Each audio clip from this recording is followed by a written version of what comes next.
We're going to talk about the Eurocrisis, and we're going to do that with former Eurogroup President Jeroen Dijsselbloem. It's an interactive interview. So this means that you will get the chance to ask questions as well. So I'll ask him questions, and meanwhile, probably you're thinking, I have a question myself as well. Or, wait a minute, what did he just say? I want to ask another question. So during the interview, there will be several opportunities for you to ask questions. So be awake, think of questions, and you'll get the opportunity to ask a question. So it's on the Eurocrisis, but the topic is much nicer than the title says, because, and I quote, Jeroen Dijsselbloem said, "The thing I'm most proud of is that the Eurozone has stayed intact and has come out a lot stronger." And now it comes. You know the expression, don't waste a good crisis. We didn't waste this crisis. That's the good news. We used it to become stronger, and we did it together. We're going to discuss whether we came out stronger and whether we did it together. But before we start, I'd like to know who you are. Who of you is European? Yes. Who is not European? Great. Who of you will vote for the European Union within a month? Who says, I'm not going to vote, although you are European? Okay. Who is from the north of Europe? Great, I already love the fact that you're like, what is the north of Europe? Who is from the south of Europe? Who is from the west of Europe? What is the west? What is the north? I get it. And who is from the eastern part of Europe? Also some of the eastern part of Europe. Great, good to have you here. Please, when you ask a question, also mention where you're from. It would be great to hear which country you represent. Now, Jeroen Dijsselbloem was already here before in Delft, and I have a small clip to show you what happened 4 years ago outside on the streets here at the TU Delft. Let's take a look. I think all of the legislation that came from the program was passed through Parliament. It was not popular. There was a lot of resistance. These measures were very difficult, like some of the measures in the Netherlands are difficult and unpopular. And still you have to do some of those measures to get out of the crisis. You're quite right. Keep on lending, even if the loans are very cheap, is not a solution. Greece will have to become stronger. Government will have to function better. Corruption will have to be fought. And it will have to become a more competitive economy. That's the only way Greece can become economically and financially independent. And I think that's what you want, and that's what I want. No one wants to be. We want different things. Nobody wants to be dependent. We want different things. Thank you very much. Thanks. Good luck. And this is how you make some handshake, eh? This is how you give a proper handshake. If you saw, you have to watch the whole video. And then I was standing like this first, and then Let's see if he remembers. Give him a warm welcome, Jeroen Dijsselbloem.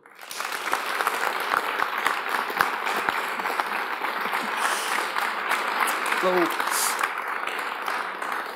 Welcome back here in Delft. Thank you. Do you remember this? I do. What happened? Why were you here? I was inside first, and I think I did a lecture. And then there were a group of Greek students demonstrating outside. And I don't think they expected me to actually come towards them and talk to them. But we did, and we had a fun discussion in the street. And it ended with the famous handshake. Yeah. I read your book, The Eurocrisis. And in the book you say you love to talk to students. Why is that? Because very often certainly when you're in a job and you're in the midst of the crisis, you're just talking to politicians and policymakers, and you're just talking about banks and budgets and financial stuff. But you never really get to talk about the future. You're just fighting the crisis right now. It needs to be dealt with. And the best group to talk to when you want to talk about the future of a country is the students. So whenever I went to Greece, they would organize a session with students at the university, and I did the same in Spain, and I did the same in Portugal, and in Ireland, and so on. Yeah. Did they give you proper advice? Well, new insights? My experience is that the students were much more realistic and much more tough than the national politicians. Because they would say, well, we have lots of problems in this country. They've not been designed or made by Brussels. They've not been created by Europe. They are mainly our problems, and we need to deal with them to create a future, jobs and perspective for ourselves. Yeah. So I think they were very often more realistic than the national politicians, who sometimes tend to blame Brussels for domestic issues. Yeah. We are going to talk about your time as a Eurogroup leader, but I have to congratulate you first, because you have a new job. Thank you. From next week onwards, you'll be working for the Dutch Safety Board. Indeed. Indeed.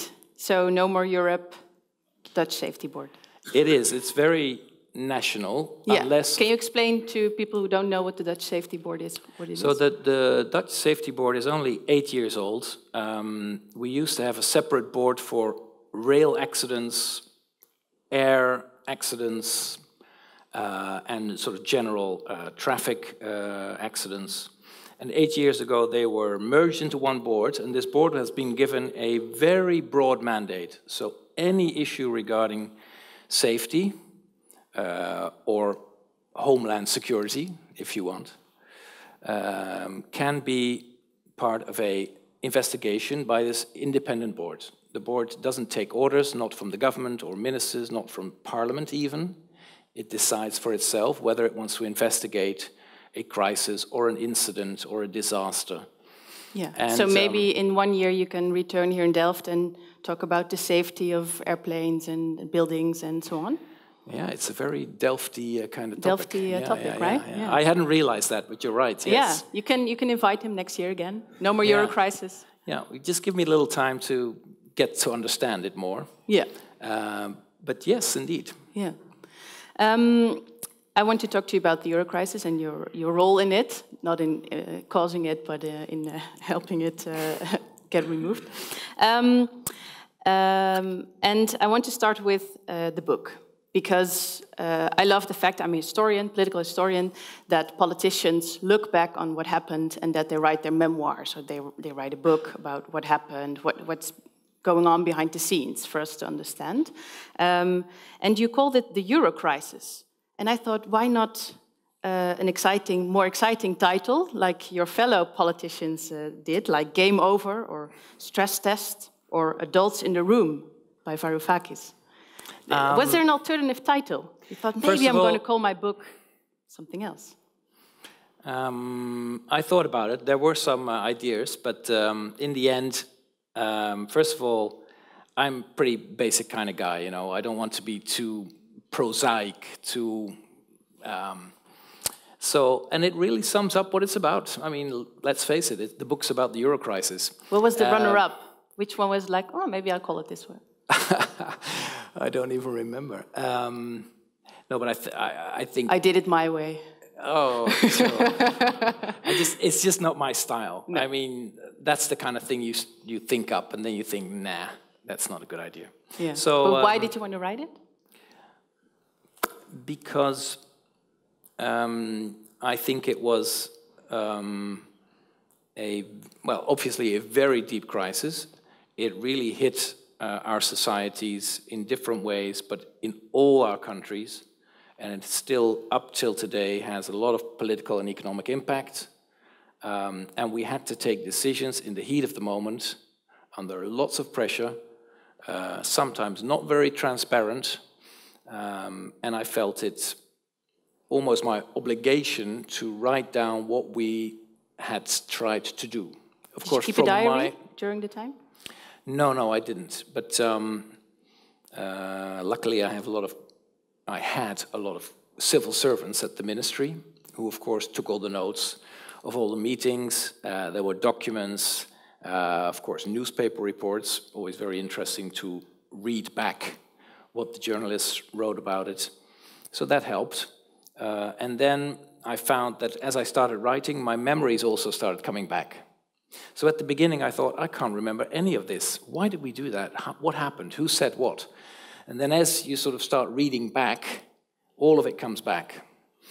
So that's how I did it. But I think it's important to look back at a crisis of this depth, to try at least learn some lessons to prevent ever getting into this kind of mess again.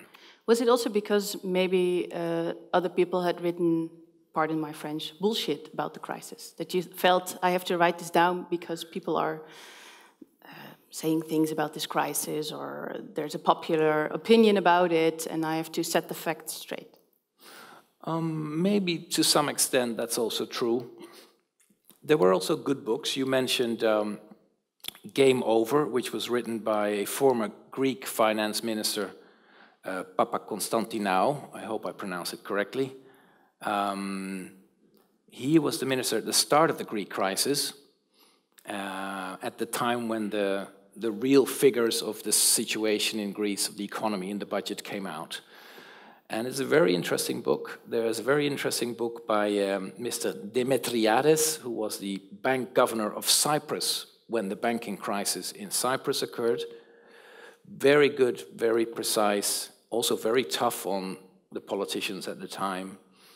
And then there was one book which, let's say, well...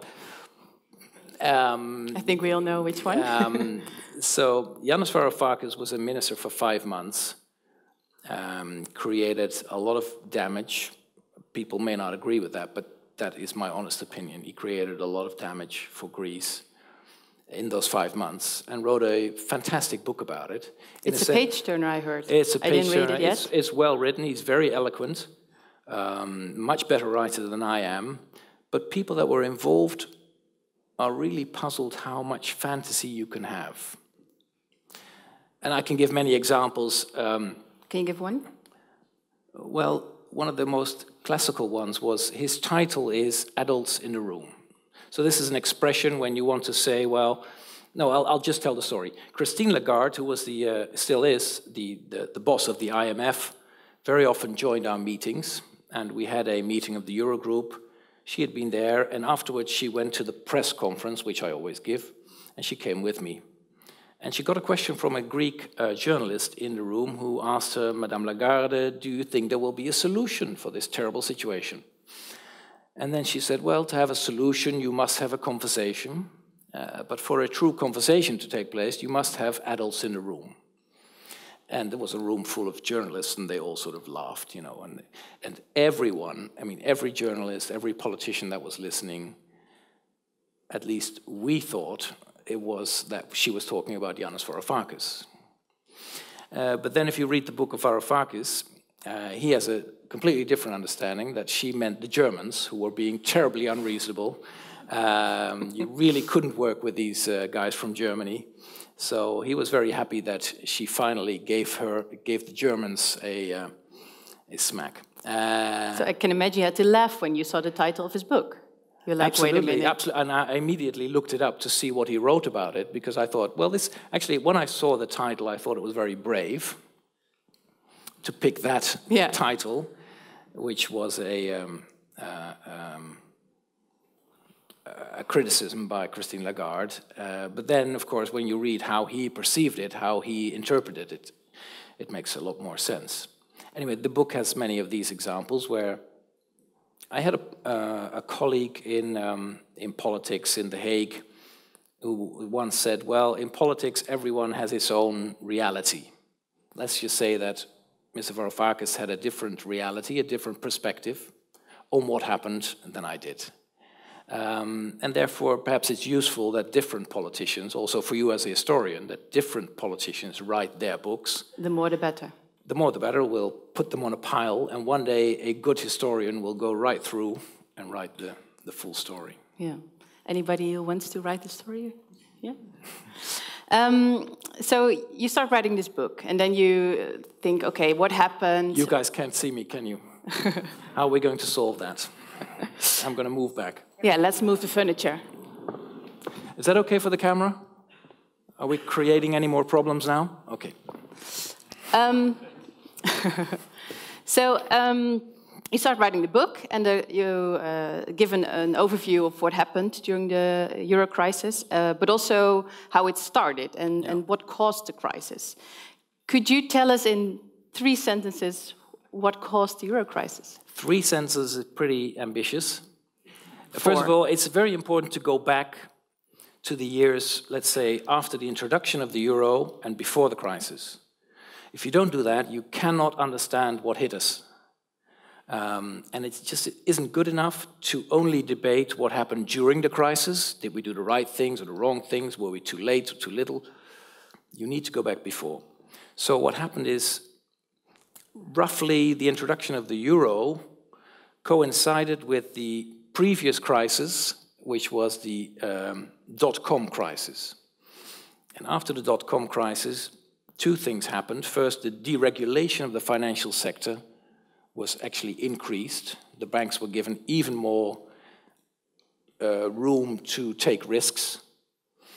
The banks were allowed to deleverage, which means to have even less capital, even less of a buffer to deal with risks and losses.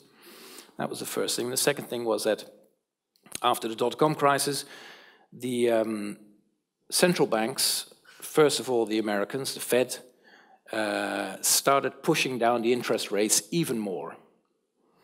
So you have to understand that the interest rates worldwide have been going down since '72. In 1972, here in the Netherlands, the interest rate was at something like 12%. And ever since then, so now for almost 50 years, the interest rate has been going down. And when the dot-com crisis hit, the Fed decided to start pushing it down even more to stimulate the economy.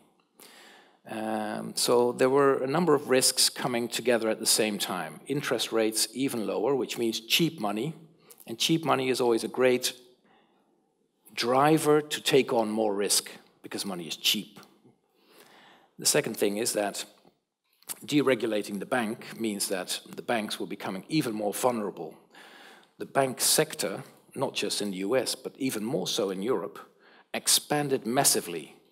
So I think the banking sector in the Netherlands within a couple of years doubled and tripled in balance size. So the amounts that they were putting out in loans, which also had to be funded from the international financial markets, was expanding enormously. And this happened everywhere. Cyprus, we'll come to that later probably, was probably the most extreme example, even though Iceland could be even more extreme. The banking sectors were growing everywhere. So money was very cheap, interest low, banking sector exploding, and thirdly, the euro was introduced, which had the effect that interest rates in the countries in the south of Europe dropped very quickly. There always used to be a difference between countries in the south and Germany. Germany is sort of the standard for interest rates, and the difference was called the spread. But after the euro was introduced, the financial markets decided, well, it's one currency, so every country must have the same risks. And the spread went to 0. So for the south of Europe, money became even cheaper, even more cheap, because of the introduction of the euro. The accumulation of these risks led to the crisis. So we built up financial sectors which were hugely dangerous. We took on a lot of debt. Governments took on a lot of debt. Households, companies, everyone was borrowing money. No one was pricing in the fact that things could go wrong.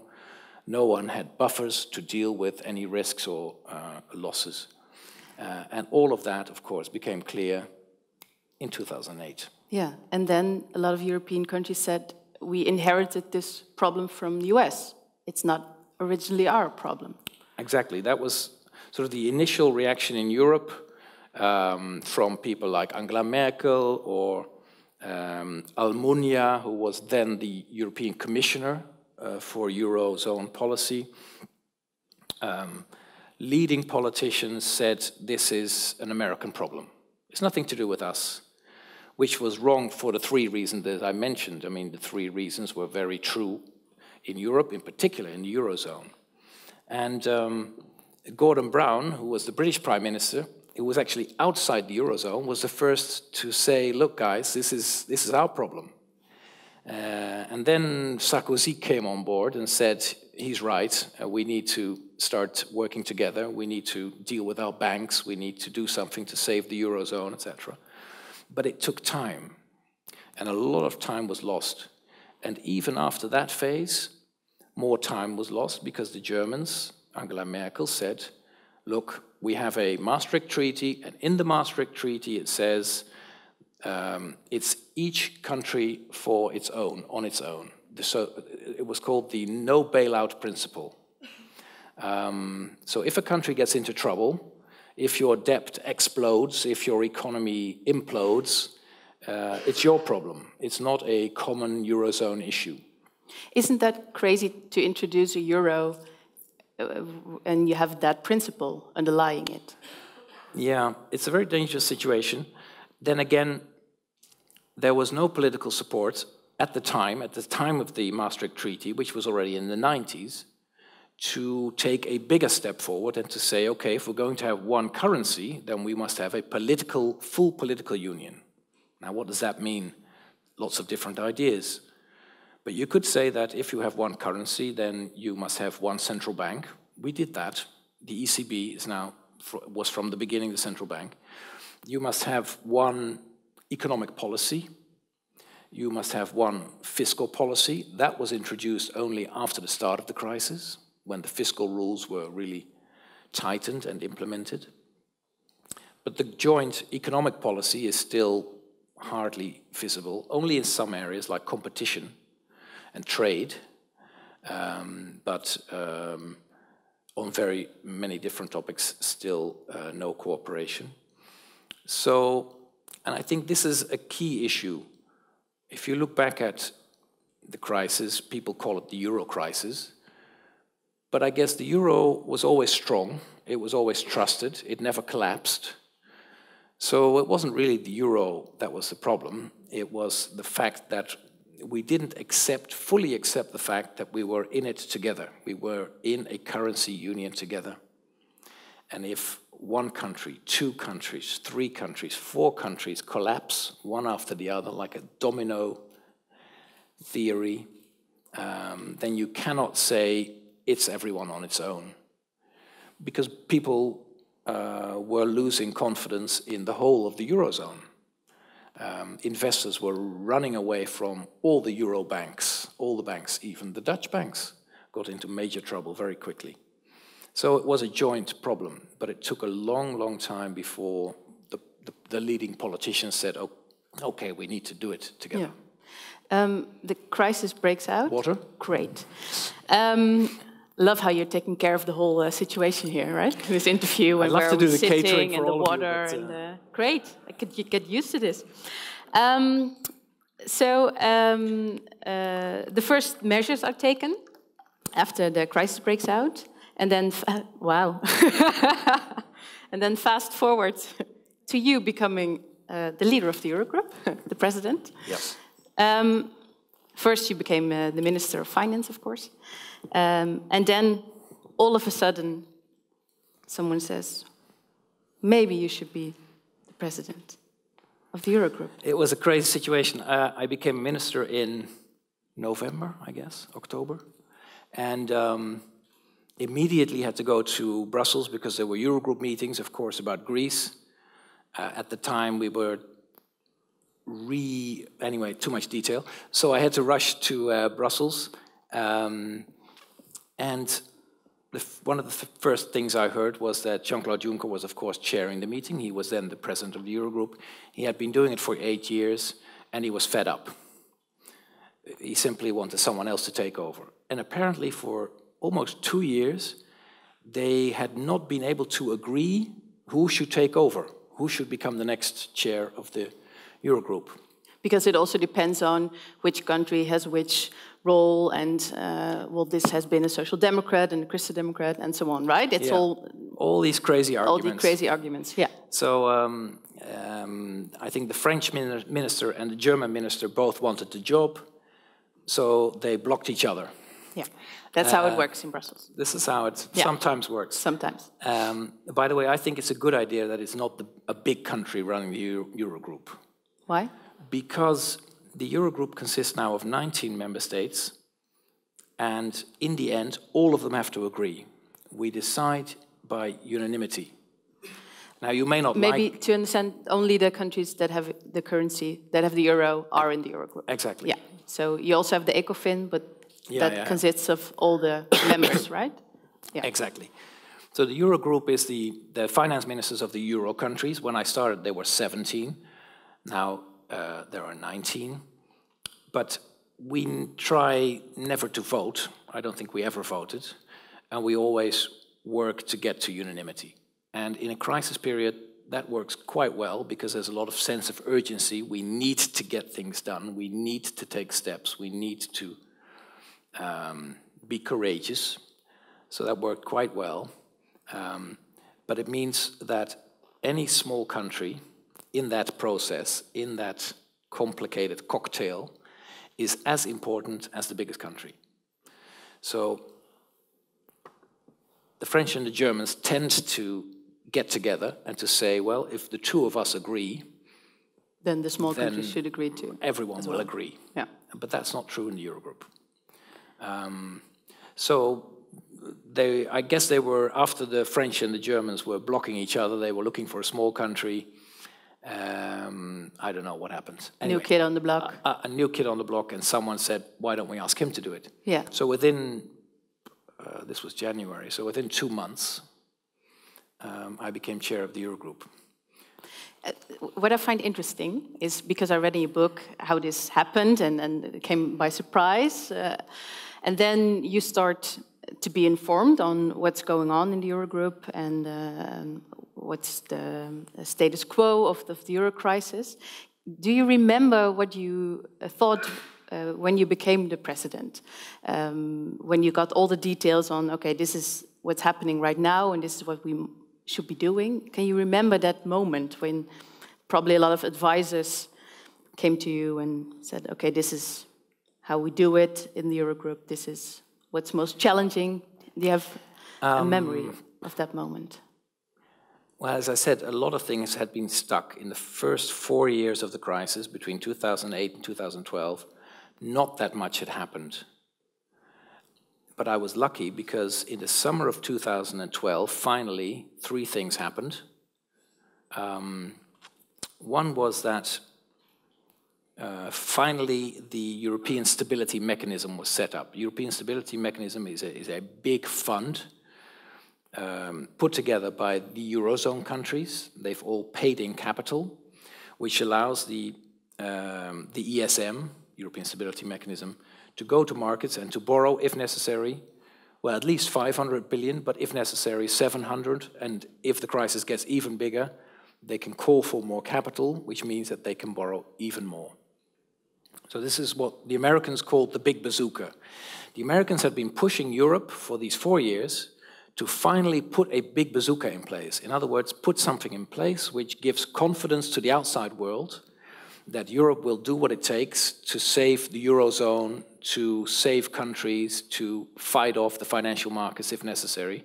In other words, to show that you're in control and not a puppet in the hands of the financial markets. This is what the Americans called the big bazooka. So finally, in the second half of 2012, the big bazooka came. The second thing what happened was that in the summer of 2012, finally, the government leaders decided to set up a banking union. So you have to realize if you create one currency, then of course the integration of the financial sector between different countries will get a huge push, because it becomes much more easier for a Dutch bank to set up a business in Eastern Europe or in Spain, and they did, and other banks also. But there were no European rules for banks, no European supervision, no transparency on what was going on.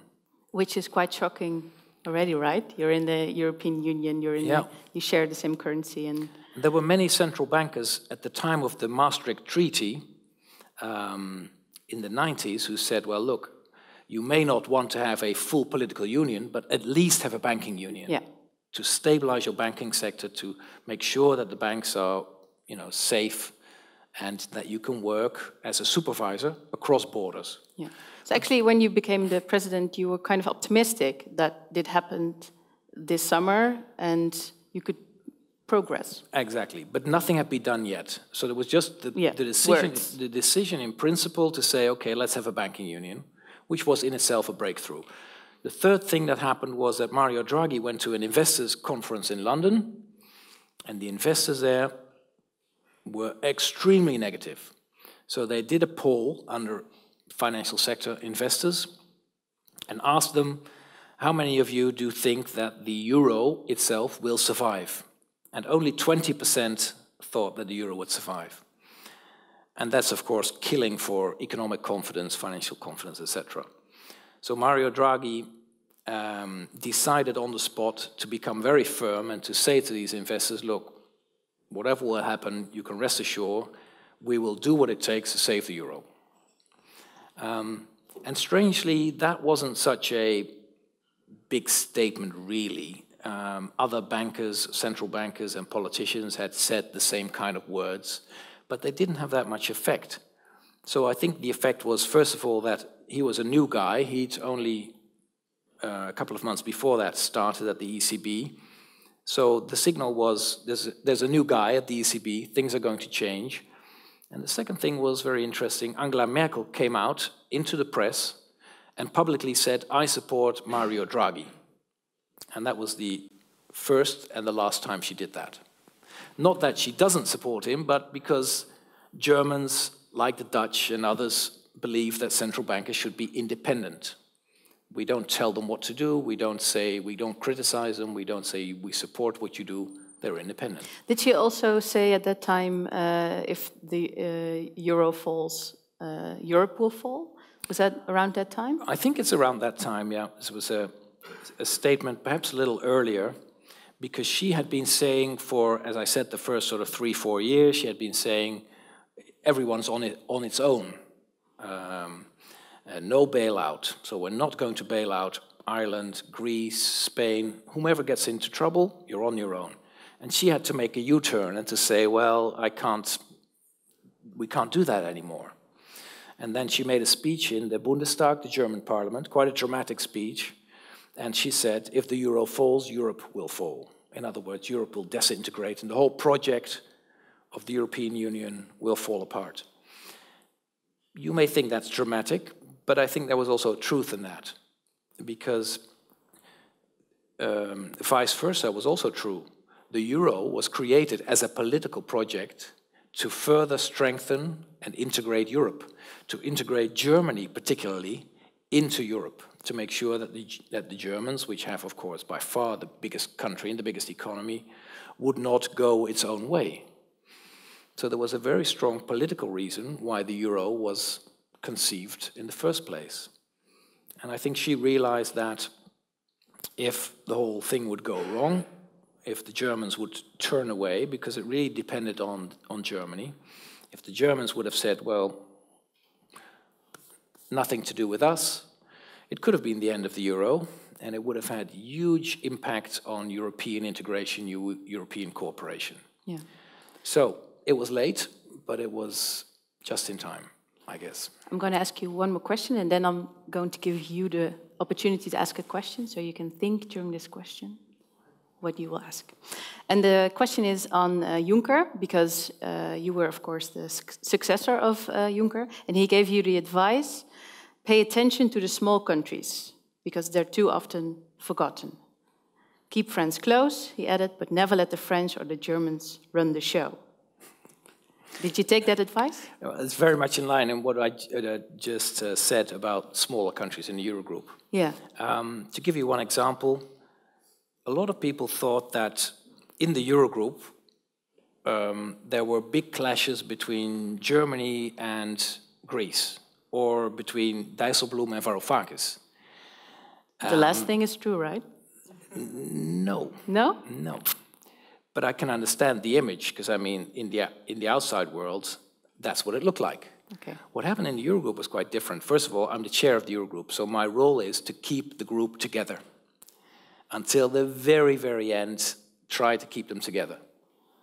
Could you, by the way, tell us, because the Eurogroup is kind of special in how it operates, right? It's completely different from the Parliament or getting together of ministers. Yeah. The way you deal with the crisis, and it's not like everyone prepares speeches, it's really about talking to each other, right? Yeah. So there's a formal difference and an informal difference between, let's say, normal council meetings. In Europe, you have all these councils of the ministers on different areas. When the euro was started, there really wasn't a council for the euro. For the euro, yeah. And then someone said, but shouldn't there at least be sort of informal meetings in which we sometimes can discuss euro stuff and maybe coordinate a little bit? So this is how it started, very informal, completely underestimating what it means to be in a currency union. Because it means a lot of integration and a lot of coordination and a lot of joint responsibility. So gradually it became more important, but it was never set up as an official council. There's also a political reason for that. Many countries were quite hesitant. Again, Germany and the Netherlands, the countries that had very solid currencies, they were of course hesitant to give those up and to join a euro because they weren't sure what would be the benefit. In the end, mind you, those countries have benefited most, but that's not their perception at the beginning. So they said, we don't want the European Commission and the European Parliament to run the euro. It needs to go to the ECB, and the ECB needs to be fully independent. And for other stuff, we'll have an informal group of national ministers, but not the European Commission and not the European Parliament. That has evolved a little bit, but it's still what in Brussels is called an intergovernmental body. So there's a difference between intergovernmental, which is basically the national ministers get together and strike deals or have agreements, and the communitarian method, which is the Commission, the European Commission has a proposal, it goes to the Council of all the ministers, they discuss it, amend it, and agree, then it goes to the Parliament discusses it, amends it, and agrees, and then there's a negotiation between the Council and the Parliament. Somewhat similar to the American system, where there are between the, in Washington also different negotiations with different parts of the institutions. But you the Eurogroup is independent. Yeah. We don't. I went to the European Parliament very often, but they couldn't fire me, and in the end, that's what matters. Yeah. But they could, of course, also say, we can't keep you accountable for what you're doing. They were very critical, of course, because the stuff that we had to do was very critical. We were in a crisis, things were going wrong. So they showed me every corner of the room. Sometimes they even were positive. I remember getting an applause once or twice, so it wasn't always bad, but most of the time it was bad. And but in the end, they couldn't overrule the Eurogroup. There's also, so there is an historic reason for it, how it came about. There's a political reason for it. Many countries don't want the European Parliament to run their policies or their currency. There's also another financial or practical argument. During the crisis, we created the big bazooka, this big fund of money. The member states put the money in the kitty. They put the money in the fund. It's what's called the paid-in capital. And the member states said, well, we will only put money into that fund if it remains in the hands of the member states. Intergovernmental, run by the Eurogroup, and not by the European Parliament, because the member states were very worried that the European Parliament would spend it not so wisely. So that was also another more practical or political reason why the Parliament was kept at a distance. Yeah. We'll keep on talking, but I promised you could ask a question. So please, questions on what we talked about so far. So at the beginning of the crisis, the Eurogroup, the role of the Eurogroup, and other questions. And we have two people walking around with microphones. So please tell us your name, which country you're from, and your question. Kan ik vasthouden? Oké, ja. Ik ben Roel. I'm from the Netherlands, as you can probably hear. My question is about the euro as a currency and the goal of the euro, which was originally to converge the Eurozone, increase cooperation, but also increase equality between European countries. But as you've just said, Germany and the Netherlands have probably benefited most from the euro. So how can we rhyme these two? The goal of the euro versus the final outcome where the Netherlands and Germany have profited most. Yeah. So there were a couple of reasons why there should be a euro. One was the political reason about bringing in Germany and forcing countries to work together. Very political, understandable reason after the fall of the Berlin Wall, etc., but very political. There was also a sound economic reason. In Europe there had been for decades currency crises where the financial markets would speculate against a currency. That could be the French franc, but it could also be the Dutch guilder, it could be the British pound, it could be the Italian lira, and all of these happened, not once, not twice, but many times. And it was very costly for the economy. Central banks had to intervene all the time, buy and sell currencies to try and stabilize them and fight off these speculators. Countries were forced out of the European monetary system, which was already in place, to try and stabilize our currencies. Italy was forced out. The British pound was forced out. The British had been part of this European stability mechanism. Monetary system. So there was also an economic sound reason to try and fix this ongoing monetary instability. And also that has been successful. And then there was the issue of creating more convergence. Now, if you look at the period between the introduction of the euro and the start of the Eurocrisis, convergence went very, very well. So the wealth in countries like Greece or Spain jumped up in that period. And this is wealth per capita, so people really increased the wealth in their livelihood. But of course, if all that extra wealth had been spent well, had been invested well, then I think many of those countries would have gone through the crisis in a different way. The crisis would not have been as deep and long as it was. So there was also a matter of were the right policies pursued? Were the right investments made? Was the macroeconomic fundamentals, were they improved or not? I don't think you can blame the euro for that. The euro has been a strong and stable currency for all of the countries. Inflation is extremely low. Some people consider it much too low. But that is a huge change for countries like Italy that used to have very high inflation, and other countries. So those kind of monetary benefits are there for everyone. But you need to pursue sound policies to become competitive. But in hindsight, maybe not all the countries that were part of the euro should have been in the euro in 2002. Well, that's a fair point. I mean, we can't reverse the history, but I think that Greece was not fit and able to join the euro. Because you have to realize when you join a currency union, you lose some instruments. Instruments which are politically quite easy. If you have your own currency, you can devaluate. You simply tell your central bank to start pushing down the currency. The other thing you can do, which could have the same effect, is pushing down the interest rates even more to stimulate the economy. Those kind of instruments you lose once you join the currency union, because those instruments then go to the ECB. So only the ECB can decide for all of the Eurozone whether it will devaluate the currency or not.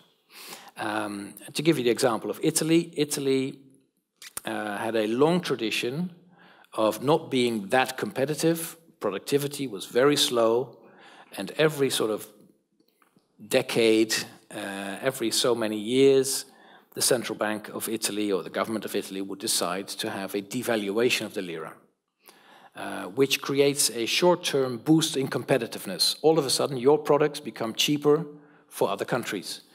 It also creates, and people always forget that, an enormous drop in wealth for the Italians, because all their savings are also in lira. All their investments are in lira. And all the money that they've put in their pension funds, the value of that money is also devaluated.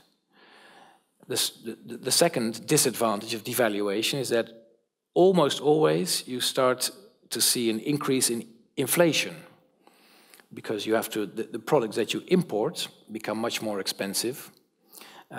So your money in real terms, in competitiveness terms, buys you less goods. And very soon this short-term competitive advantage is lost again. So people have to realize that if you join a monetary union, you will lose some instruments. You cannot manipulate your currency level, you cannot push down interest on your own, so you have to use the other instruments that you have, which are much more difficult. To have a sound tax policy, to have really good high standards of education, to invest in research and innovation, to improve your infrastructure. So all the other factors that are important to have a strong economy. If you don't do those, if you can't do those, if you don't want to do those, then in relative terms, compared to the other countries of the Eurozone, your competitiveness will go down and down and down. And that's exactly what happened. To give you one example, then I'll stop again and we'll take another question. We have other questions. One example, in the period before the Eurocrisis, in Greece, salaries were raised across the board, on average, by more than 60%. No, more than 80% in 6 years' time. In that same period, in Germany, due to a reform which they did, it was called the Hartz-Reform, it was a reform of the labor market, they pushed down the wages and then froze them for 10 years. So in the same period, when the Germans pushed them down and froze them, in Greece, the wages shot up. Not based on real economic improvements, but based mainly on credit. So this was asking for a major problem inside the monetary union. If the competitiveness of one country is improved in a very drastic way, what happened in Germany, and the competitiveness in Portugal and in Greece dropped significantly in a very short period of time, there's going to be trouble. Other questions? Yeah. Yes. Yes, thank you. I'm Antonis, I'm from Greece. And since we talked about Greece and we talked about numbers, I would like also to present some numbers. In 2008, the public debt of Greece was 110% of GDP, really high. The public deficit was 10–12%, I think. And also the GDP of Greece was 240 billion. In 2018, 10 years later, the public debt of Greece is 180%. The public deficit is zero, even we have a small surplus, 2% maybe. The GDP dropped to 108%, 80 billions, 25% drop. Like in engineering terms, it seems like you fixed the flat tire, but the engine is broken.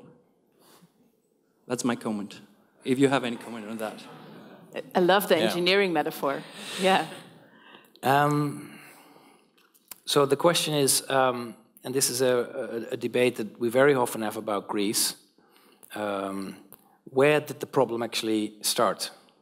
So you have to realize that Greece had 15 years of growth before the crisis, and in those 15 years, instead of reducing debt, instead of investing in the economy, all the wrong things happened. So at the end of 15 years of growth, the sovereign debt had run up to 110%, as you said, which is very strange. It should have been brought down, which was also the agreement of Maastricht, to 60% or less.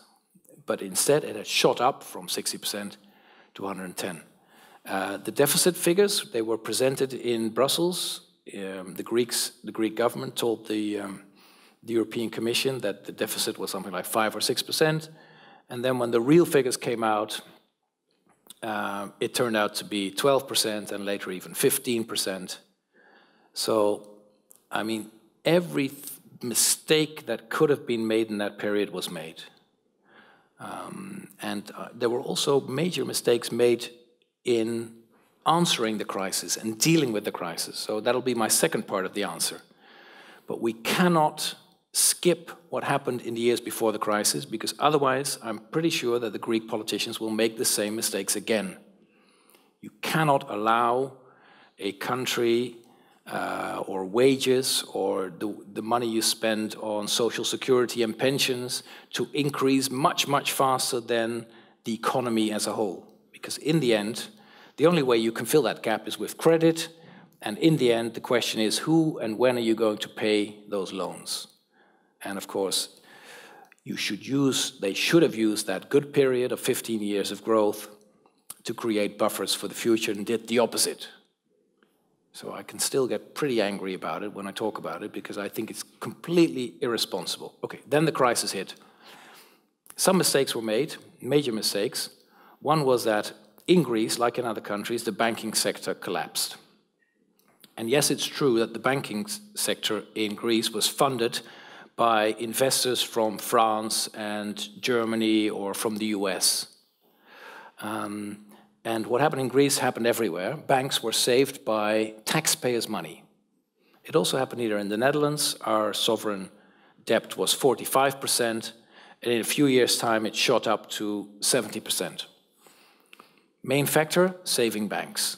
It happened in Ireland. In Ireland, the sovereign debt was 25%, and after they had to save their banking sector, it was 125%. Was that a mistake? Yes. But again, the biggest mistake, when you look at these European banking sectors, was made in the years before the crisis. What was in our minds when we decided to deregulate the financial sector? How could we possibly allow the banks to have no equity on their balance sheets, to have no financial buffers in their balance sheets to deal with any risks? How could we allow them to take so much risks? Anyway, it's all water under the bridge. So then Greece, the banks collapsed, and like in other countries, the Greek government saved the Greek banks. And actually that was also the international policy. There was a lot of pressure on Portugal, on Ireland, on Greece, on any country to save banks. After Lehman Brothers, everyone said we must never allow a bank to fail again. Too big to fail. I think that's a huge mistake, and I tried to reverse it later on, of course, but I wasn't there yet at that time. Banks were saved with taxpayers' money, and that was one of the key reasons why the sovereign debt in Greece shot up. What is it you actually do when you save banks this way? You basically give the French and the Germans and the American investors their money back, and you say to the Greek taxpayers, it's now your debt, and it's now your risk and no longer their risk.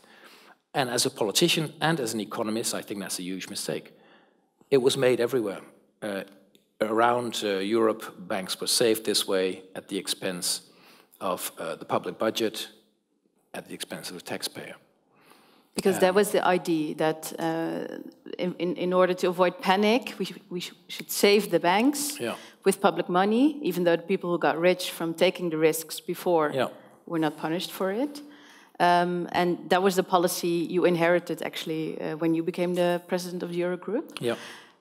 And then what happened? What changed in the policy? Because, of course, this happened directly after the crisis with all the loans and so on. Yeah. But then you said we have to form a banking union or do reforms. What happened in those years afterwards? The first thing that happened was when I became a minister, the first thing that I found on my desk was SNS Reaal, which was a Dutch bank insurance company, one of the 4 big banks, and it was in big trouble, and in the end we had to nationalize it.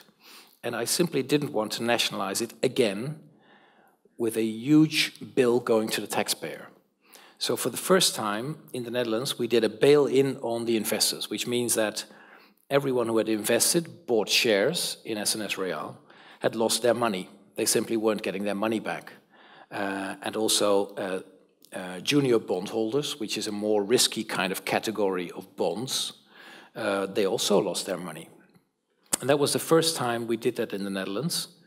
And strangely enough, it drew no criticism or attention from the international world. So I guess everyone was so busy with their own crisis that no one took any notice. A couple of months later, I was chair of the Eurogroup, and we had to save the Cypriot banking sector.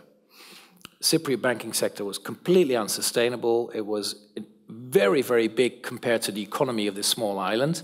It was loaded with foreign money, very much from Russia, not very clear whether it was legal money, a lot of whitewashing going on. And there really was no appetite or support in the Eurogroup to save these Russian deposit holders or investors. By public money. Again, by public money. The Cypriot government said, yes, but we must save our banks, we must give them their money back, because otherwise everything will implode. And we said, look, we can't do that. If we do that, Cyprus will end up with a sovereign debt of more than 180%. In other words, we would have made the same mistake that was made in Greece in 2010. We would have made the same mistake again in 2013 in Cyprus. So we decided not to do that. We did a major bail-in on the people who put their banks, their money in the Cypriot banks. And it was a big shock, because this time everyone noticed it. And the financial markets were very shocked, because they thought that investing in banks was safe. You would always get your money back. The government would always step in and make sure that you were all right. And this time, for the first time, actually for the second time, the European governments said, we're not going to do that anymore. We can't do it politically. Economically, it makes absolutely no sense. There is no social justice in bailing out the big capital owners and making ordinary taxpayers pay. So we did a big bail-in in Cyprus. It was a very tough approach, but Cyprus has come out of the crisis much quicker, much stronger, and its sovereign debt is obviously a lot lower than the debt in Greece. And would this have been an option for Greece 2, 3, 4 years before, or was it different? Well, that's one of the most difficult questions, because at the time, of course, after the Lehman Brothers, everyone really was panicking. So you have maybe the bank run, or if there could have been massive bank runs, everyone could have, everything could have collapsed. So there was a real risk there. But I think this problem really did start in the US, because in the US, the politicians decided not to save Lehman. This was a conscious political decision. Why? Because the right wing, let's say the Republicans, or quite a big part of the Republican Party in Congress, said, we're not going to put taxpayers' money in the private sector. The government shouldn't interfere with capitalism. On the left-hand side of Congress, the Democrats were saying, we're not going to put the common man's money in these banks. The banks have created the problems, they should bleed, let them go down. So there was a real conscious decision in the US not to save Lehman. And they should have stuck to that decision, but they didn't. And the shock effect of Lehman was very big. So it's easy to judge with hindsight and say they should have done, yeah. I think what they should have done is, in the years before the crisis, regulate banks and implement capital standards and push down on risks. Anyway, it's all gone. Other questions? I don't know where the microphone is, but... Yeah. Nice. I just got a question through Instagram, and it said, do you think there might be a new economic crisis coming up soon? Because there's speculation of it. And if so, do you think it will be handled in a better way than the previous one? Right. It's of course very difficult to predict an economic crisis, but I would argue that there are no big structural issues at the moment in the Eurozone that would justify or trigger a crisis. The only thing that could happen is confidence. And there could be economic reasons for confidence to run away. People could fear a trade war between China and the US. People could fear a recession even if there are no rational grounds for it. There could also be political reasons. People could get very worried about political instability or perhaps the rise of populism or what will happen in the political situation of Italy. So those kind of factors could play into confidence, and that can trigger an economic crisis. But if I look at the real economy of Europe at the moment, I don't see major imbalances the way we had them in 2008. Overblown banking sector, no stability, no buffers. Housing markets that were terrible. I mean, I guess the most extreme example of an overblown housing market was Spain. Everyone was building in Spain, and some of those empty buildings can still be seen now. But the same really happened, this overblown housing market also happened in the Netherlands, where due to the mortgage interest rates deductibility, also known as the hypotheekrenteaftrek. I was always thinking, when are you going to use the word? But yes. Also, the housing market in the Netherlands was overblown, but the same happened in Denmark. The same happened in the UK. People were getting mortgages like they were getting hamburgers. It was so easy to get a mortgage. So those kind of big risks building up, I don't see at the moment. The second part of your question, would we be better prepared? Yes, to some extent. We now have a banking union. We have new rules and regulations and standards for banks, which means that they are much better capitalized. They have buffers. They have much better systems to control their own risks. They are better supervised. There are now more common instruments like the Bank Resolution Authority is a new institution, like the European Stability Mechanism, the big bazooka, which we didn't have in 2008. So there are all these new institutions and funds and instruments that we have. The big risks is still national governments from two perspectives. One is that in a number of countries, the sovereign debt is still very high, which means that those countries don't have a fiscal buffer.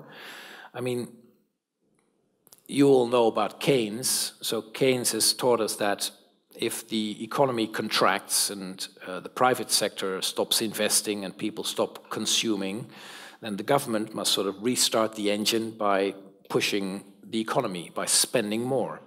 But of course, the only way you can do that is if you create fiscal capacity, if you create buffers that you can use to spend in the bad times. The easiest way to do that is to bring down sovereign debt in the good years, let's say to 40%.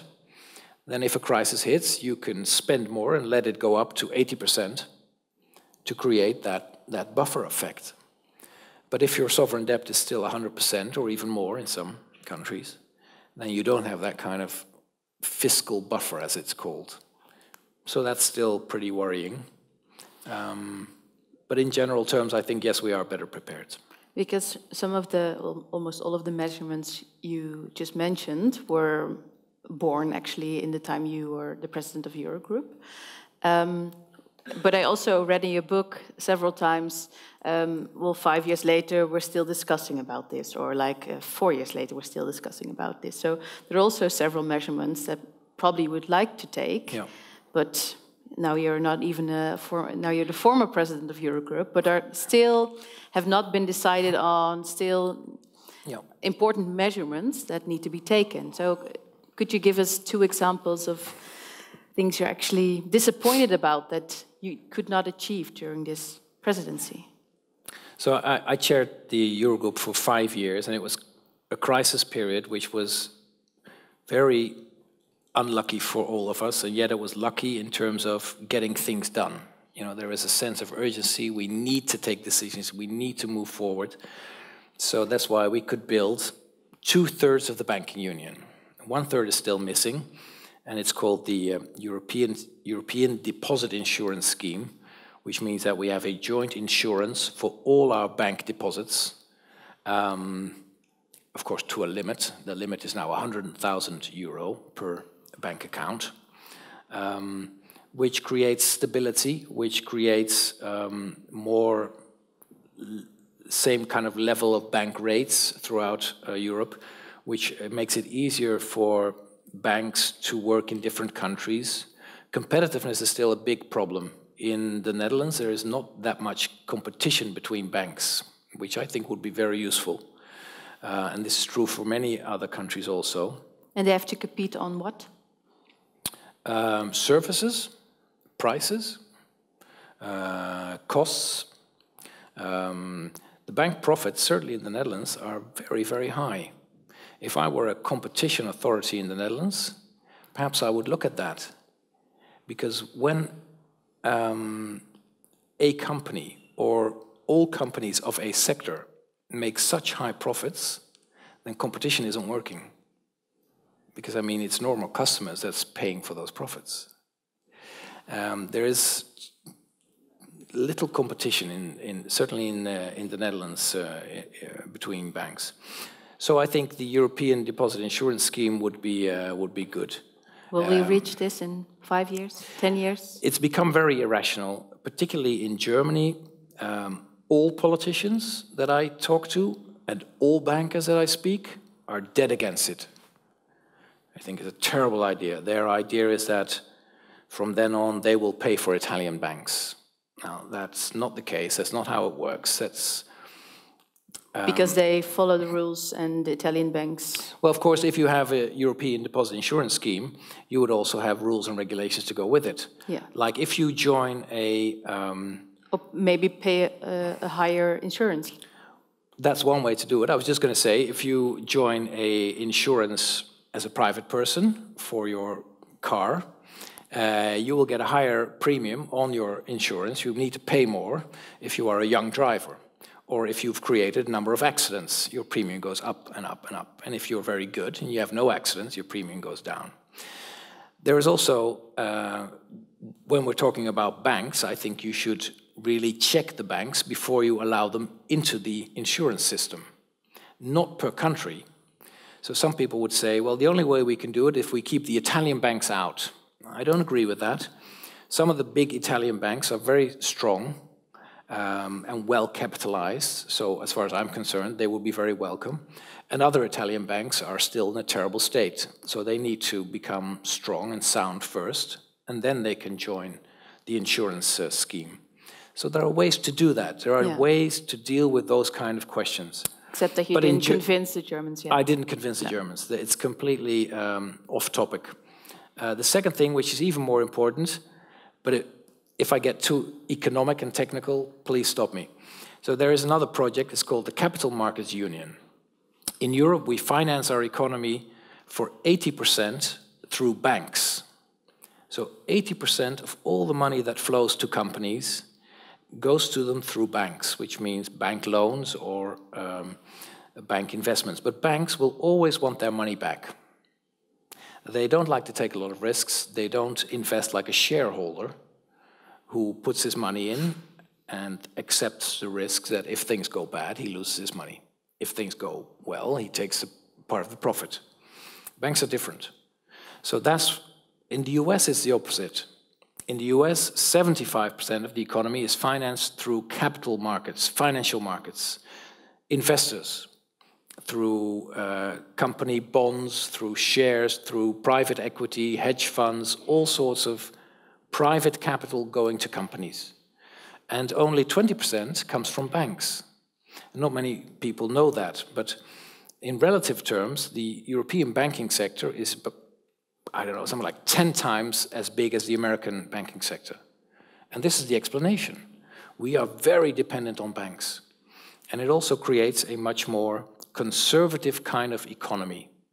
The Americans, if in America you are an innovator, you have a new company and a new idea, it's much easier to find someone who will invest and take a risk and invest in your company they will get part of the shares, and they will hope that you're successful. If not, move on, start a new company, etc. Yeah. It's a different kind of culture. It's an equity culture.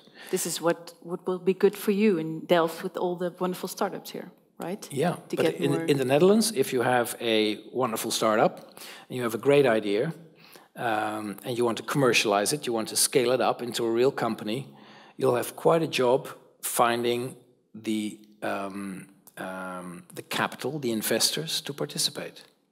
Then you go to a bank in the Netherlands, and the bank will say, well, this is very interesting, but you know, this is pretty new. We don't understand really what you're doing, this technology. You've no proven track record. We don't know whether you're a sound kind of guy who repays his loans. Where is your private equity? Do you have any of your own money put in? Now, if you're a young guy who just starts this company, you probably don't have your own money. So many banks will ask these kind of questions and say, well, sorry, this is not for us. So this is a problem for all of Europe, but it's also very true for the Netherlands. We are too bank dependent. We need more equity. We need more capital investors that are prepared to take a risk. One of the reasons why the crisis in the US was much shorter than in Europe has to do with this. Because they also had a banking crisis, but their economy only depends for 20% on banks.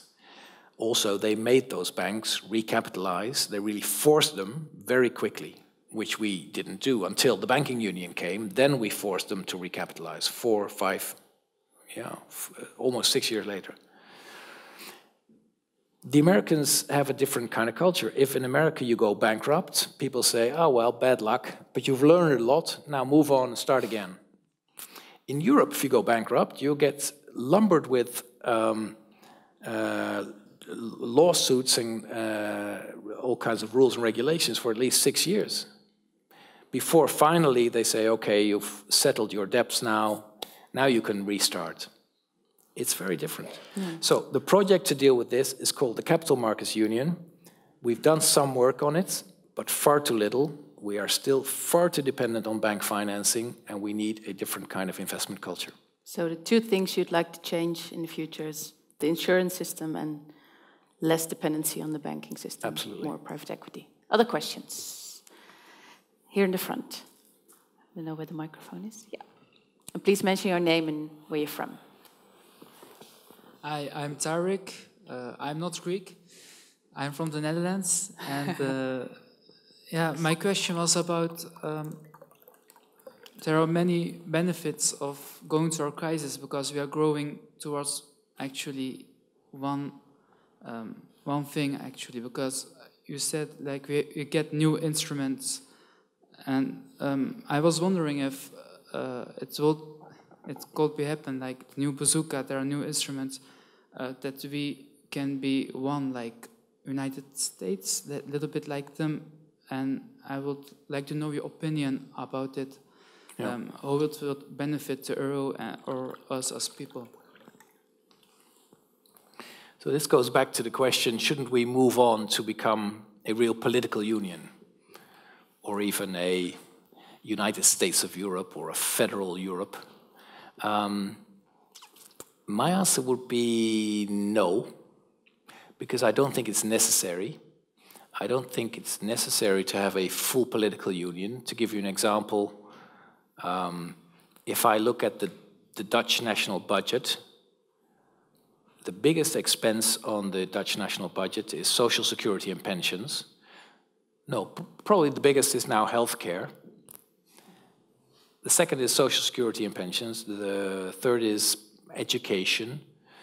Now, when I look at these kind of big spending areas, policy areas, do I think that they should become European? No. I think that the differences between our countries, in political terms, in social terms, but also culturally, tradition, how we are governed, I think the differences are still far, far too big to be able to create a European pension system or a European healthcare system. But that doesn't mean that you can't learn from each other and improve what we have. So many of the reforms that were implemented in Greece or are still being implemented, I mean, it takes time, it's difficult, were reforms of the pension system, of the social security, of how the labor market works. How did we do that? By looking at what were good practices elsewhere in Europe. How can you create a financially sustainable pension system, which is a big problem for Greece? So there are, I think, very sensible ways in which you can learn from each other and in policy terms converge without having to say, but we need someone very strong, a strong leader in Brussels to now force the French to finally have a pension age of 66 and to force the Dutch to finally introduce the kilometerheffing and to force this. I think that would explode immediately. I mean, in political terms, people would not accept such a thing at all. And I don't think it's necessary. So I think there's a lot of room for improvement and cooperation. We have to realize that we're in it together. You cannot create a European Union, let alone a currency, without being having some level of integration and cooperation and coordination. So I think we've learned a lot there, but I don't think that we have to become the United States of Europe.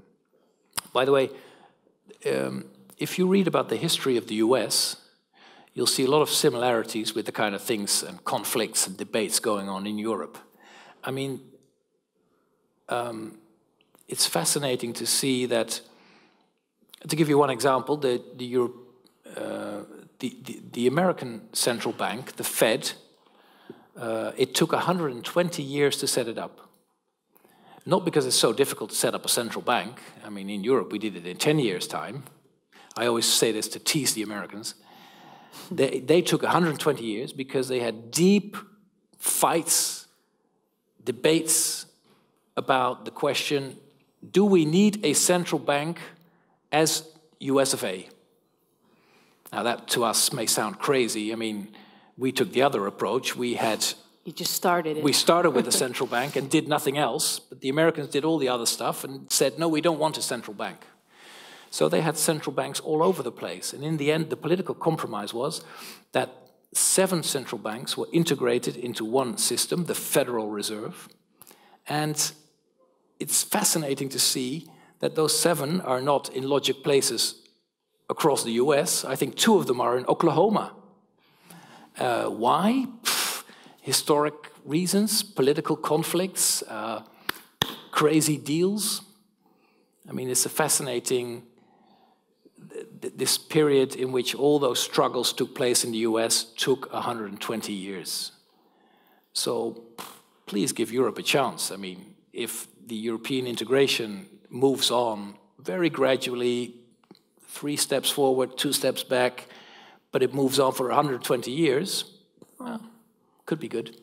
Probably in 120 years, they'll look back at this video and be like, oh, wow, this is what they were discussing in Delft in April 2019. Yeah. Other question in the back.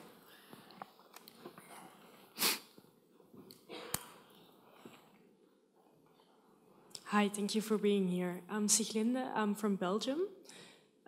My question is, I think most people would agree that you did your very best of handling the crisis well. But what would you say was your worst mistake during this period of time? Great question. It was also here on mine.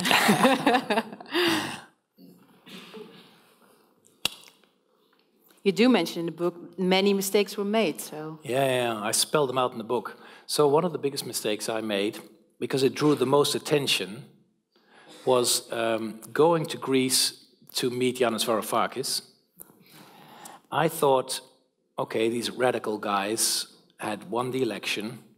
They had criticized the policies of Europe and the Eurogroup fiercely. But I thought, well, you know, this is democracy. They've won, so we're going to work together. So I rang Yanis Varoufakis up and I said, you know, congratulations on your new appointment. I guess let's meet as quickly as we can. And he agreed. And he actually said, should I come to you, to Brussels or The Hague? Or And I said, no, I'll come to you, to Athens. And we had a very experienced German finance minister, Wolfgang Schäuble, who had been in politics for 320 years. And he came up to me and said, I heard you're going to Athens. And I said, yeah, I'm going to meet the new minister there. He said, don't go. I said, why not? He said, they should come to Brussels. Which I thought was a sort of not very friendly kind of approach. I mean, what he meant was, you should show them that you're the boss, and they should come to you. And I thought, well, that's not the way I want to do it. So I went to Greece. And we had a very good meeting in his office, and it was quite constructive. Obviously, big differences of opinion, but it was a good sort of constructive talk. Then we went out to the press conference, and it started okay. Before you continue, we have the famous video of the press conference. And then you can. So what exactly did the head of the Eurogroup whisper to the Greek finance minister, causing him to say, wow? Some media reports say he said, you have just killed the Troika. Others say you're making a big mistake. What's certain is the level of tension. What did you say? I did say, you just killed the Troika, and it was a big mistake. Because you need it. And that was, of course, the real situation for Greece. Greece was completely bankrupt, but countries don't really go bankrupt. I mean, the country will always exist. It'll still be there tomorrow. Therefore, a country really can't go bankrupt. So the only way that Greece could at least spend some money on education, on healthcare, on the elderly, on pensions, was by borrowing it from Europe. And he basically said, also again in the press conference, while I was sitting next to him, the Europeans are all crazy and I don't want their money anymore. And I don't want the Troika, which was the group of European institutions that were doing the work for us. Everyone was always blaming the Troika, but in fact the Troika were just the civil servants doing the work that the Eurogroup had decided. So what he basically said was, I'm going to kick the Troika out. I don't want them in Greece anymore. Which means as much as, I'm going to kick the Eurogroup out and I don't want their money anymore. So I said, I think you're making a big mistake because Greece has no other ways to finance itself. Yeah. And of course, that's what happened. He went around Europe after this press conference. He toured through Europe for about a week, giving speeches everywhere, upsetting everyone. Becoming a real rock star of the politics, and basically saying, you know, the European policy is all wrong, it's bankrupted, we don't want the loans anymore. And then he would come to the Eurogroup, and he would say the same thing. And at the end of this, he would say, by the way, can we have new loans? Because I need to pay the salaries of my civil servants, and I need to pay the soldiers of the army and the police officers. And what was your mistake? Was it your mistake to go there?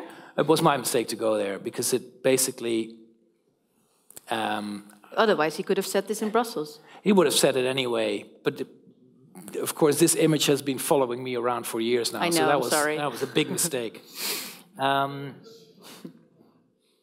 A second mistake that I made was when we did this bail-in on the banks in Cyprus, it was a huge shock and I completely underestimated it.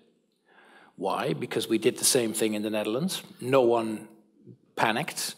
No one was upset. In the Netherlands, everyone thought it was very good policy. Well done. So I completely underestimated the effect. And after we took that decision for Cyprus, everyone exploded. I mean, the international media were all over the place. And it also revolved around the word template, right? I did a number of interviews the morning after this late-night decision in the Eurogroup, and I did interviews with Le Monde, Financial Times, Reuters, Volkskrant, I think that's it. And the Financial Times asked me, is this going to be a template, a blueprint, a set design from now on?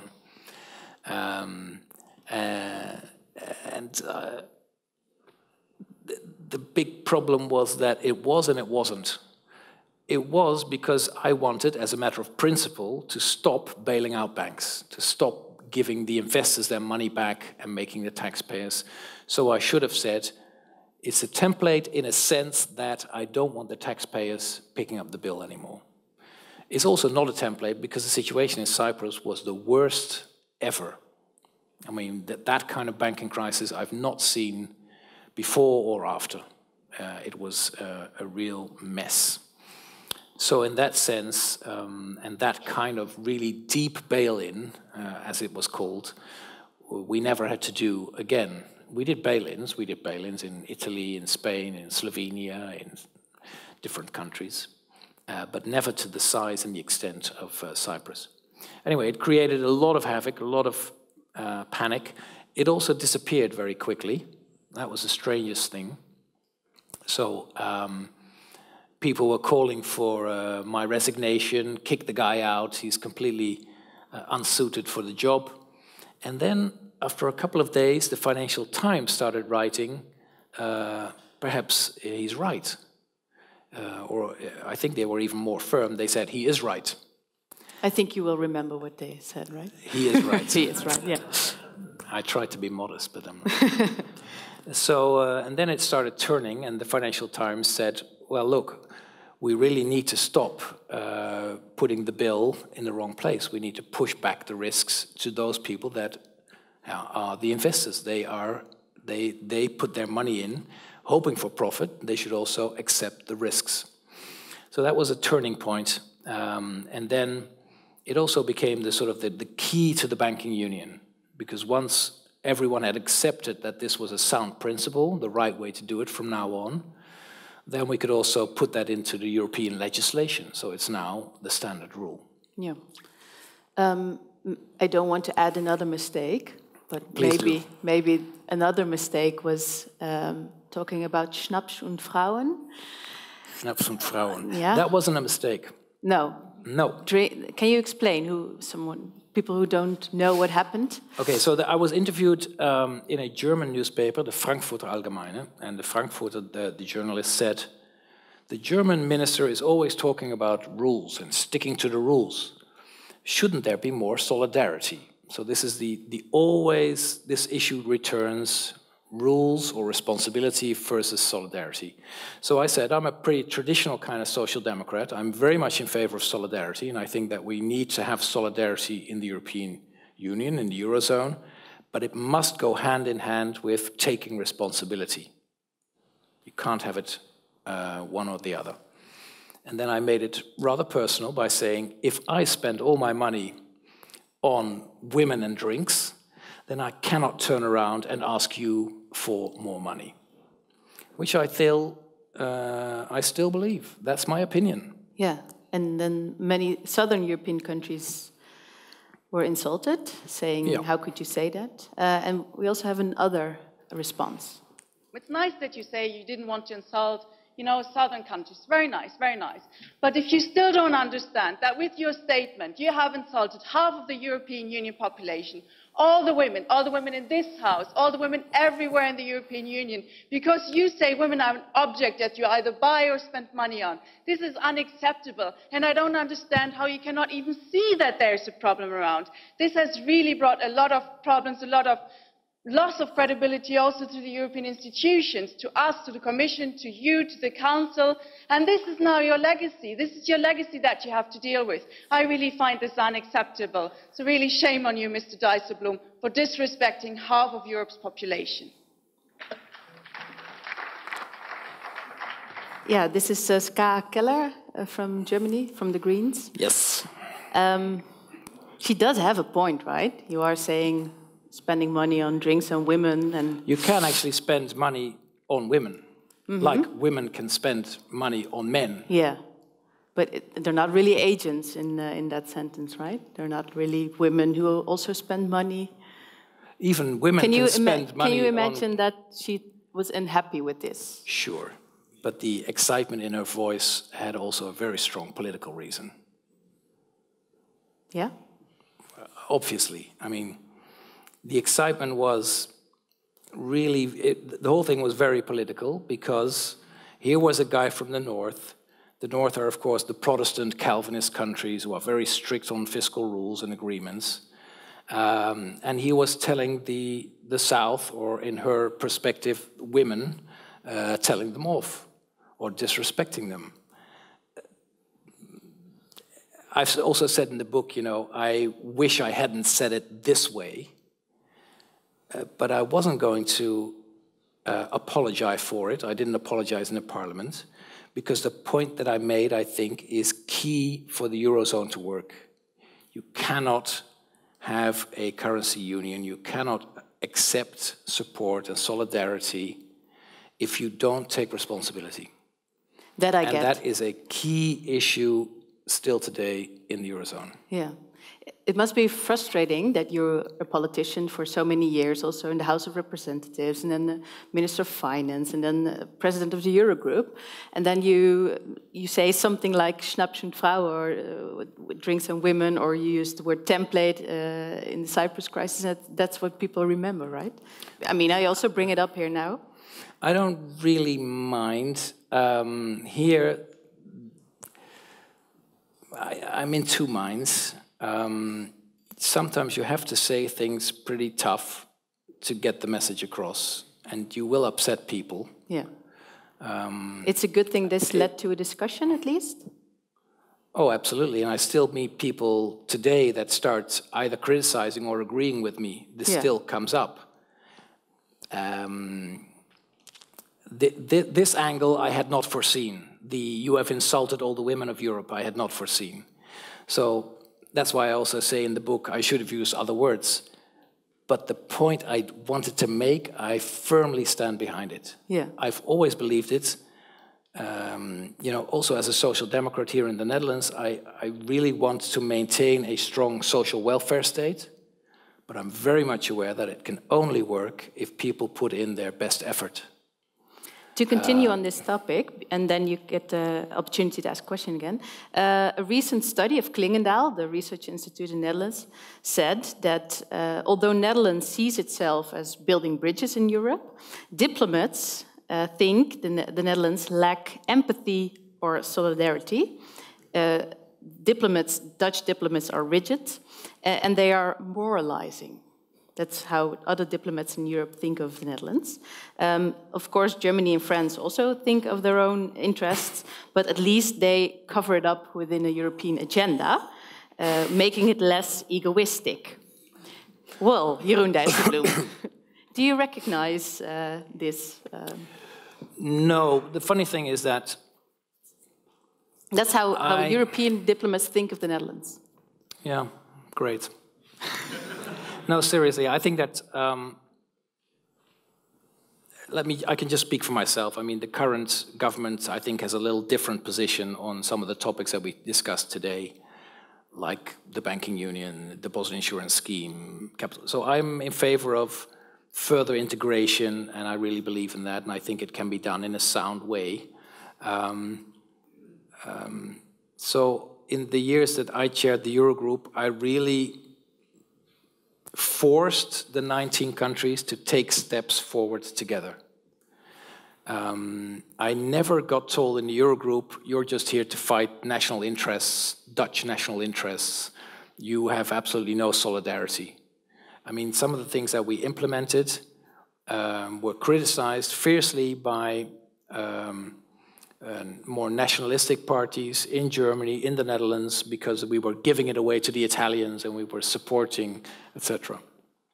But I do think that integration in Europe needs to be done in a sound and solid way, and it requires responsibility. And I will keep saying that because I strongly believe it. Mm-hmm. And what about the moralizing part? Are we a little bit moralizing? No, that's fine. I mean, politics is about morale. And perhaps we should make it even more explicit what the moral issue is. In the financial sector, if you allow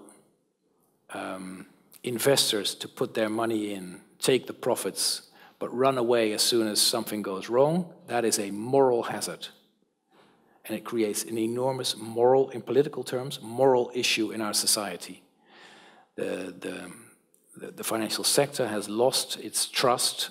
Certainly here in the Netherlands, it's a big issue still today, the damage inflicted on the trust that we can have in our banks and our bankers. It's a moral issue. We don't trust them anymore.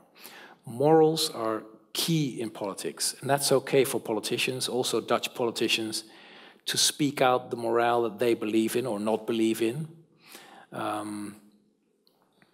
And yes, sometimes we can be very critical, and people can also criticize us. That's fine. Okay. Good to hear your reaction on this research. All the way in the back. And also mention your name, where you're from.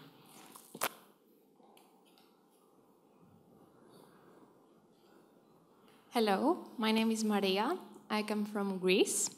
I would like to know your impression about Greek politicians and if you still believe that the policies that are followed can decrease the national debt and unemployment. Thank you. I think it's still quite difficult. Yes, the economy has been growing for, I guess, 3 years now in Greece. Debt is, for the first time, starting to go down. The budget deficit has been turned around into a surplus, as was mentioned before. And those things are objectively good. It means that Greece can, again, go to the financial markets to borrow money instead of having to turn to Europe all the time. It also means that Greece becomes more financially independent. The Greek people and the Greek government can take their own decisions on the pension system or et cetera, which of course, if you're fully dependent on European loans, the European creditors will say, well, we're only going to borrow money to you if you finally sort out your budget and your pension system and your corruption and your tax system. But the other side of this is that, again, a huge responsibility now lies on the current politicians in Greece. They cannot blame Europe anymore. They cannot say to the Greek voters, but these guys in Brussels are making us do this, we hate them also, but there you go, what can we do? No, it's up to them now. So it's a huge responsibility. I'm a little bit worried because probably later this year there will be elections.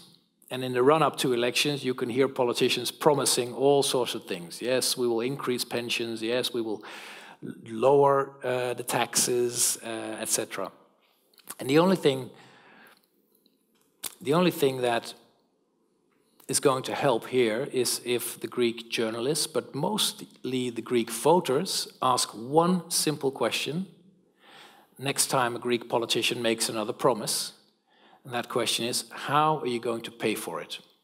Or perhaps even better, who's going to pay for it? Because even if you lower taxes, there is a financial issue, of course. How can you do that? Does that mean you're going to spend less on healthcare? Or is the debt going to increase again? I mean, or what are you going to do to improve the economy? And this is actually, so I hope that a lot of Greek voters will ask that one question, who is going to pay for it? That doesn't mean that there aren't things you can do to improve the economy. And I think lots of things are happening. One of the key things is still the banks. Greek banks still have a lot of bad loans, which they're trying to get rid of, which is important. There are lots of things you can do to encourage investors to come back to Greece. And that's also starting to happen. You can see that in, for example, real estate, that the value of houses and offices are starting to go up in Athens, which is always a sign that people have more confidence in the economy. There are things you can do, but it's politicians need to show character, and voters should stop believing promises. Other questions? Here in the front.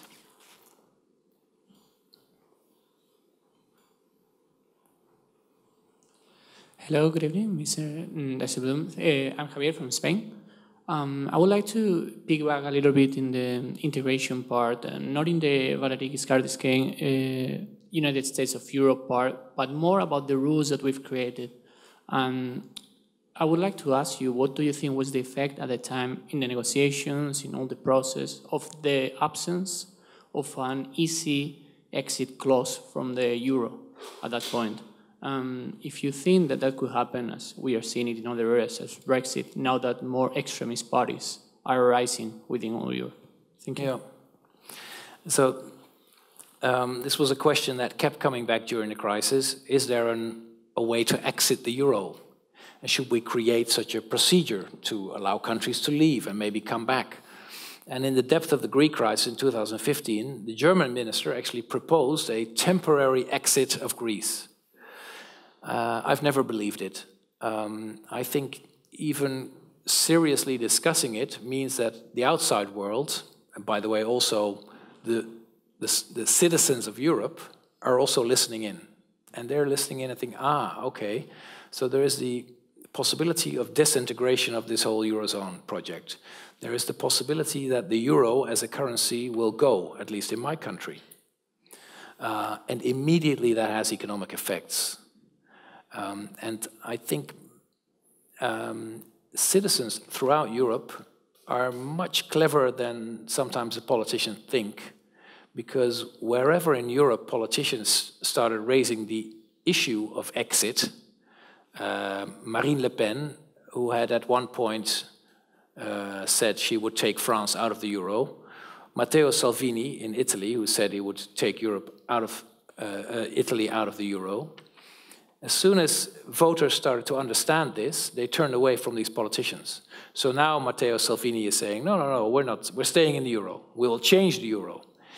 Marine Le Pen is saying, no, France is staying in the euro, but we will change the euro.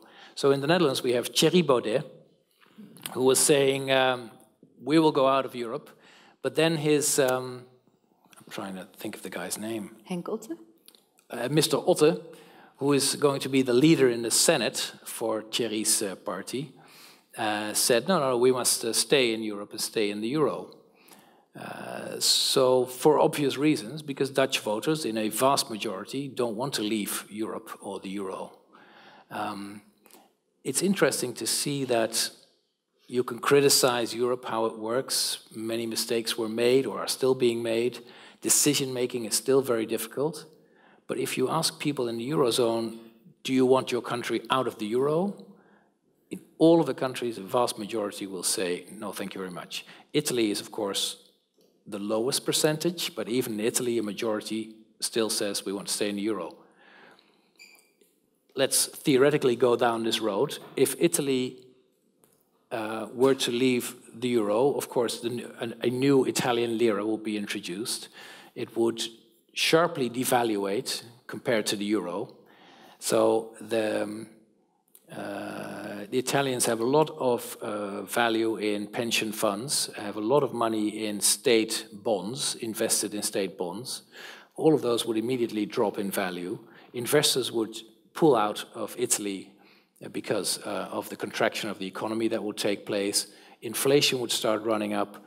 The first person who would then lose the election is, of course, Matteo Salvini. I don't think it's going to happen.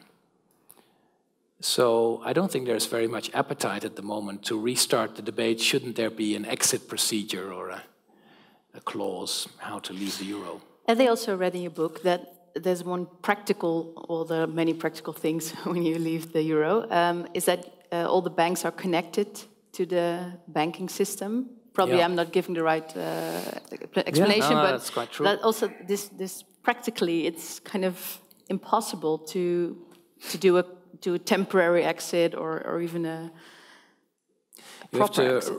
Of course, before we had the euro, every country had its own currency, and the currency was printed or pressed, when you talk about coins, in all sorts of, well, literally factories around Europe. Most of those factories are gone. And now we have digital money, and it's one centralized payment system run by the ECB. So even private transactions between private banks run through this system, which is in the hands of the ECB. I mean, this crazy kind of practical things you have to think about. If you were to leave the euro, you would have to somehow prepare a new currency. You would have to create a new IT payment system for your banking sector. And most countries are simply don't have anything like it or don't have the capacity to develop it. So it would create also, in practical terms, a huge chaos in the whole payment system and in the economy. Talking about leaving the euro, I also wanted to mention the Brexit, of course. I think we should talk about the Brexit as well tonight.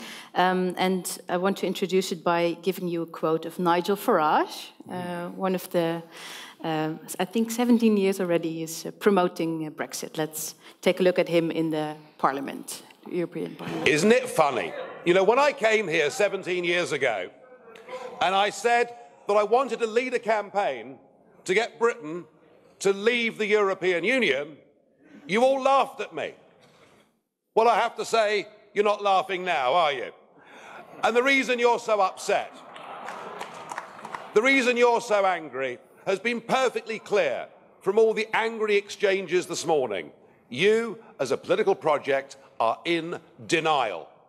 You're in denial that your currency is failing. You're in denial. Well, just look at the Mediterranean.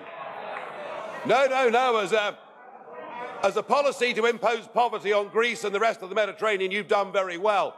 And you're in denial over Mrs. Merkel's call last year for as many people as possible to cross the Mediterranean into the European Union has led to massive divisions between countries and within countries. But the biggest problem you've got, and the main reason the United Kingdom voted the way that it did, is you have, by stealth, by deception, without ever telling the truth to the British or the rest of the peoples of Europe, you have imposed upon them a political union. Yeah, you imposed upon them a political union. Well, one of the criticisms that Europe keeps getting is that it's not a political union. So it can't both be right. But this is obviously directly after the Brexit referendum, and here's a guy who's claiming victory. Exactly. I have been right for 17 years, and you're all crazy. I'm not so sure whether he would have the same speech today on Brexit. No, that's why I chose this one, because I thought I can't find a similar one nowadays. And it's cynical that he's saying to the members of parliament, his colleagues, that they've been lying to the people. Because if one politician in the recent history in Europe has been lying to his people, it's this guy. I mean, the kind of promises that he and his fellow Brexiteers have been making to the British public are really, really sad. It really makes me sad to see how people were led to believe that the UK would be much better off outside the EU, that they would have brilliant trade deals all over the world, that they would keep all the benefits of Europe but get rid of all this Brussels interference, that they would keep access to the markets without having to pay to the European budget, etc., etc., all of which is not available, is not possible, is not going to happen. Yeah. And the truth of that is sinking in, and even he knows it, even though he will probably say that it's still a brilliant idea. But I'm sure that he wouldn't have this speech with this very confident tone of voice today. Yeah. The reason why I also chose it is because I think the sentiment he is explaining, like Europe is in denial and the failing currency, and then what Merkel said with "wir schaffen das," this kind of came up during the Eurocrisis and afterwards, and we still have to deal with it. So how do we deal with this sentiment? Of course, we now we're seeing that Brexit isn't as easy and as getting the Britons many advantages, but these sentiments are still there. Yeah. So I think, I mean, no one is denying the fact that we had a euro crisis and that it was the biggest crisis for over 100 years. And no one's denying that we had a migration crisis in 2015, even though it hit migration was probably even bigger in the UK over the last 10 years than it was in Germany. And the UK economy has been booming also due to migration. There are many reports that show that, in particular, London, which has become sort of the most multi-ethnic, multinational city in Europe, has benefited hugely from the inflow of migrants of all kinds of different background and education. But of course, he won't talk about that, even though he's worked in the city, so he should know how the city has benefited from this kind of internationalization and migration. The problems that we've had are real, and they're being dealt with. I just don't see that how it can help the UK who still have the strongest trade link with Europe, and actually with the Eurozone. The majority of their trade is with the Eurozone. How it can help their country or their economy by stepping out of that trade area without any security, how their future relationship is going to work or at what cost to the economy.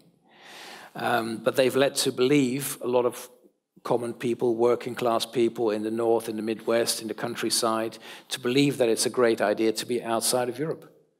But now if you talk to people in the UK, they're very hesitant. They're not so sure anymore. A lot of people are still saying, if you ask them, are you in favor of leaving the UK? They will probably still say, yes, we should leave.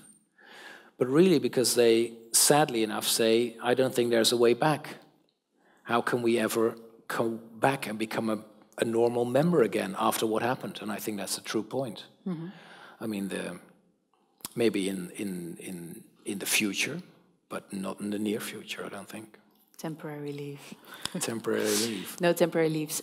Other questions?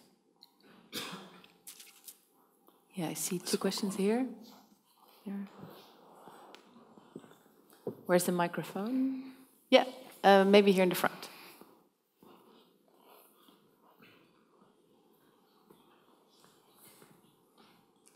Hi, I'm Nico from the Netherlands. Thank you very much for the interesting insights so far.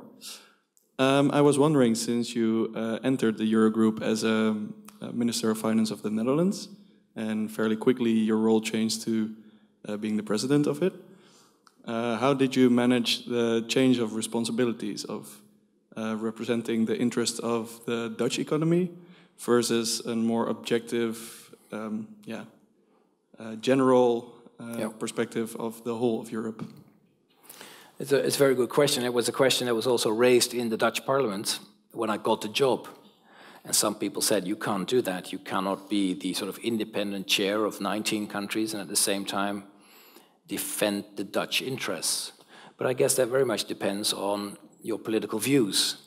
I think it's in the Dutch interest to get the Eurozone as a whole out of the crisis. I think to do that, it's necessary to strengthen its institutions, to create new instruments, to revive our economy, to deal with banks, to increase investments.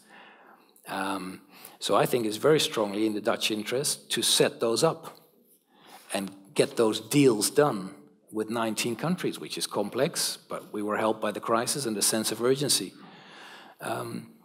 And that's my approach that I took. And very often, the Dutch don't really understand the position of other countries. They think in sort of set images.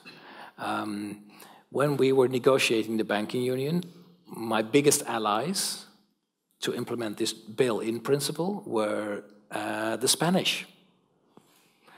And probably in the Netherlands, everyone thinks that the guys in the south are all, bad banks and stay away from those. But that's absolutely not true. The Spanish government did a very effective restructuring of their banking sector, made them recapitalize, closed some banks down, really made the banks sound in a very solid way, and also did bail in. They were a big ally for me. So I think we need to understand. Perhaps this is also some of the criticism of the diplomats in terms of empathy. I mean, there's also another way to look at empathy. Perhaps we should try to have more interests in the different positions of the different countries to really understand where they're coming from and what their interests are.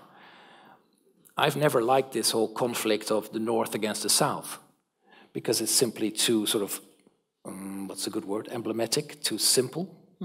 Very often, if you get to know countries, there are big differences between countries in the north or countries from the south. And does it also depends greatly on the type of politician you're working with, right? It also makes a difference if you can cooperate with the politician from Spain, maybe better than from Italy. Absolutely, that has different dimensions. So sometimes it's just a personal thing. No, I mean, seriously, sometimes you get on very well with someone, and you have a click, and you understand each other very quickly, and sometimes it's more conflictuous. It could also have to do with politics. So it's not as strong in the Eurogroup as in the European Parliament or in the Dutch Parliament. But of course, every minister brings his political background. Some are social democrats, some are Christian democrats, liberals. We don't have a green minister of finance yet. So that is also a dimension. A very strong dimension is how long has the minister been part of the Eurogroup? How long has he been, or she, been a minister of finance? In the 5 years that I chaired the group, so there were 19 members, in total we had 55 different ministers of finance.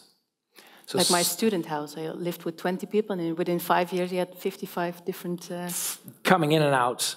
So I really had trouble trying to remember some of the names. I can imagine. And I just memorized the new minister's name, and then next meeting there was a new minister in the chair, and I thought, what's his name, or who's she? So all of that matters to be able to be effective. But I do think that it's very important to understand other countries, and if you're just focused on this is my point of view, this is my interest, you're going to get isolated very quickly. Because in the end, and certainly in times of a crisis, it is a joint responsibility of all 19, whether you're in the chair of the president or not, it's a joint responsibility of all 19 to accept some kind of compromise. And yes, you can try and pull the compromise in your direction, but at some point you have to realize, okay, it's not going to give anymore, now I need to give a little to get the compromise. My predecessor was Jan Kees de Jager, and he had an image in the Netherlands that he was very tough in Brussels. But in fact, what he did was, yes, he went in very tough. He wasn't the president, so he could go in very tough. And then during the meeting, he started building the compromises. He was a clever guy. He would say, why don't we do it this way?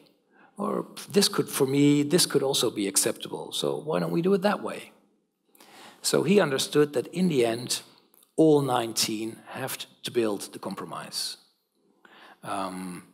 which is something that I like. I mean, it's, of course, having decision-making by unanimity is very complex, but the good thing is that it requires a joint responsibility.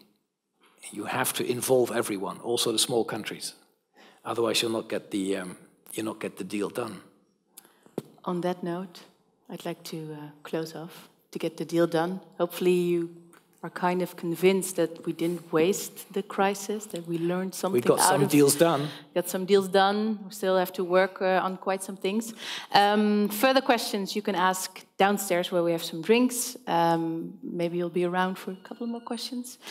I would like to thank you for being here. Thank you. Good luck again with your new job. And maybe you'll be here back in Delft in 1 or 2 years talking about security, safety.